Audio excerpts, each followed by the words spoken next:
Shalom PPGT. Sebagai makhluk ciptaan Tuhan, sudah selayaknya lah kita manusia berkewajiban untuk menjaga lingkungan.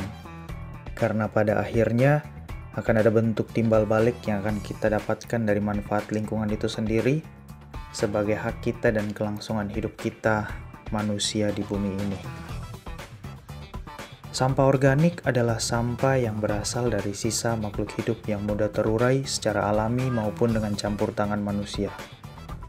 Dampak yang ditimbulkan sampah ini yaitu hasil pembusukan yang menghasilkan bau busuk menyengat dan bisa menimbulkan penyakit akibat bakteri.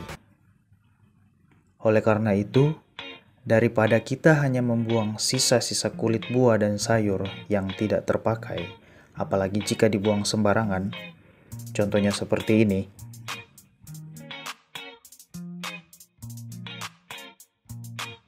Atau sampai mubazir seperti ini. Lebih baik jika kulit-kulit buah dan sisa sayur yang tidak terpakai tersebut kita maksimalkan untuk menjadi sesuatu yang lebih bermanfaat bagi kehidupan sehari-hari. Untuk Nature Environment Project tahun ini, PPGT Tangerang akan membuat ekoenzim yang bisa didapatkan dari bahan-bahan di sekitar. Apa itu ekoenzim? Ekoenzim adalah hasil dari fermentasi limbah dapur organik seperti kulit atau ampas buah dan sayuran, molase atau gula aren, dan air. Hasil dari fermentasi kulit buah dan sayur, gula, serta air ini nantinya akan menjadi cairan multiguna yang bermanfaat seperti pembersih rumah, pupuk alami untuk tanaman, dan juga antiseptik. Modal Rp100.000 dari pengurus dipakai oleh tim untuk keperluan membelanjakan bahan-bahan yang dibutuhkan, seperti buah dan sayuran di pasar. Fermentasi ekoenzim sendiri akan berlangsung selama 3 bulan dan pembagian bahan-bahan dalam pembuatan ekoenzim adalah 1 bagian gula banding 3 bagian sayur banding 10 bagian air atau 1:3:10. Agar proses fermentasi pada ekoenzim bisa berhasil dan tidak terhambat, maka sisa sayuran dan buah yang akan digunakan adalah harus yang belum busuk atau belum dimasak. Nah, untuk cara pembuatannya sendiri, kita timbang dulu ketiga bahan yang dibutuhkan. Sebagai contoh, kami menggunakan 100 gram mol atau gula merah, kemudian 1000 gram air, dan 300 gram kulit buah dan sayur. Semuanya nanti akan kita campurkan ke dalam wadah tertutup, diaduk-aduk dan ditutup dengan rapat.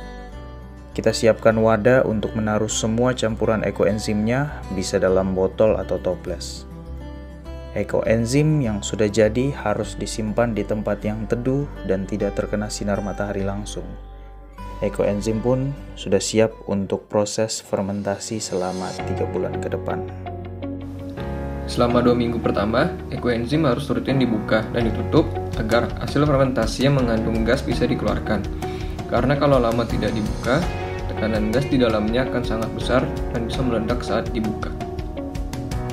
Biasanya di 2 hari pertama gas belum terbentuk. Setelah beberapa hari, gas mulai terbentuk dan semakin banyak. Bisa terlihat dari gelembung-gelembung yang dihasilkan. Cairan ekoenzim yang baik akan mulai berwarna kekuningan atau coklat dan berbau segar. Biasanya hal ini juga dapat terlihat saat kulit buah atau sayur sudah mengendap semua di bawah botol.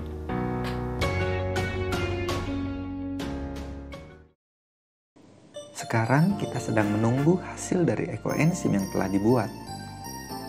Kita sudah memiliki beberapa hasil yang bisa digunakan untuk panen nanti. Ada contoh yang baru saja dibuat, kemudian ada contoh yang sudah 2 minggu lalu kita buat. Dan kita juga ada contoh yang sudah 2 bulan yang lalu kita buat, teman-teman. Kita bisa siapkan beberapa botol untuk masing-masing keperluan dari hasil proses fermentasi ekoenzim ini. Botol pertama bisa kita gunakan untuk keperluan hand sanitizer. Botol kedua bisa kita gunakan untuk pembersih lantai. Dan bisa juga untuk pupuk tanaman. Tapi sabar ya, kita masih perlu 1 bulan lagi untuk nanti lihat hasilnya. Karena itu, kita ketemu lagi dengan hasilnya di konferensi nanti. Sekian Nature Environment Project kami dari PPGT Tangerang. Salam PPGT, salam kader siap utus.